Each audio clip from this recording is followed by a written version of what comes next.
Hi folks, I thought it'd be really good to do a video on cooking a turkey and preparing your turkey. First of all, the turkey that you buy, of course, if you're going to get a frozen turkey, that's perfectly fine, but you certainly want to buy that probably 4 to 5 days before you're going to actually cook it. The proper way to thaw a turkey, of course, is in the refrigerator and give it lots of time. I've definitely thawed a turkey before, and after 3 days, there's still some ice crystals in there. So again, give yourself lots of time to do that. Today we bought actually a fresh turkey. We're going to actually do a dry brine, which is a little bit different. It gives an opportunity for the salt and spices to actually create a little bit of a osmosis effect. So similar to the wet brine. So let's go ahead and get our dry brine organized. Dry brine is super easy. The basis of a dry brine is going to be salt and kosher salt. You want to be sure you use the kosher salt as opposed to the regular household table salt. That will make your turkey quite salty, so you want to go with a kosher salt.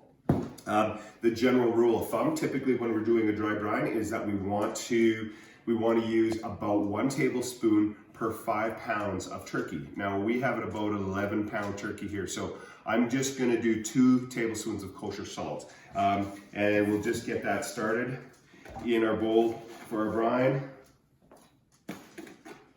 So there's 2 tablespoons.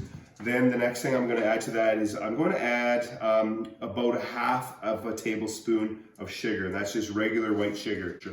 Then we're going to add about 1 teaspoon of garlic powder. Again, I'm just kind of went through my spice cupboard and kind of picked a few things. It doesn't have to be rocket science. You can make it very simple. We're going to add about the same thing, about 1/2 teaspoon of onion powder.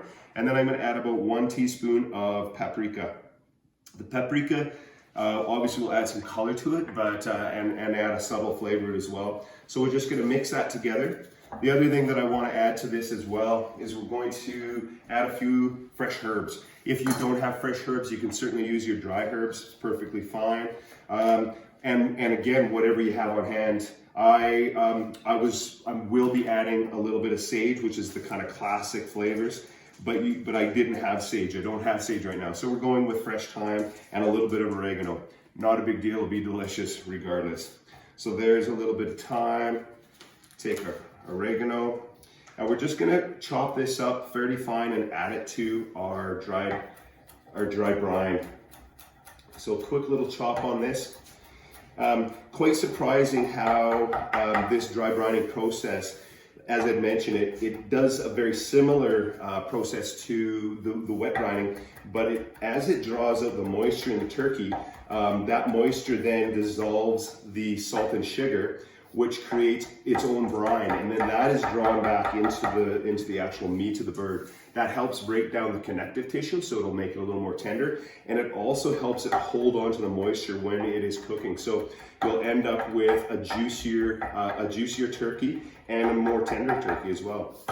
All right, so we're going to add our fresh herbs to our salt brine mixture.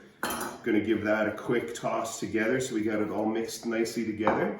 And then we'll bring our bird here. Now, you can certainly sprinkle this on the outside of the bird, but what I like to do is get it right in contact with the actual, as much as possible, especially on the breast area. You want to get it in contact with the meat, and that will really get that brining osmosis kind of thing that we were talking about happening right away. So I'm going to separate the skin from the actual breast meat here. And that will allow me to get some of this brine right up inside there. All right, so that's good. So now we're just going to take a little bit of brine at a time, and we're going to just work it against all the way up there. So it's pretty straightforward, and that looks pretty good. And then, of course, we can put it a little bit down into the thigh area and get some in there. That is really a good spot that you want to get the mixture in there. It'll really help kind of season that up. Now the rest of this, we're going to go along the outside of the bird. So we want to make sure that our drumsticks and our thighs on the outside get some of the love. Also the wings need some love as well. So you're just gonna take that and spread it evenly around the bird. You can do a little bit on the back, but I wouldn't waste the brine, the dry brine too much. What'll happen is as it creates its own kind of the wet brine and it dissolves, it will kind of run down. So it will get seasoned all the way around. And we're gonna put a little bit inside the bird and just the rest over top. So that looks really nice. And now this bird is just gonna have, it's gonna have a couple days of brining time in our refrigerator.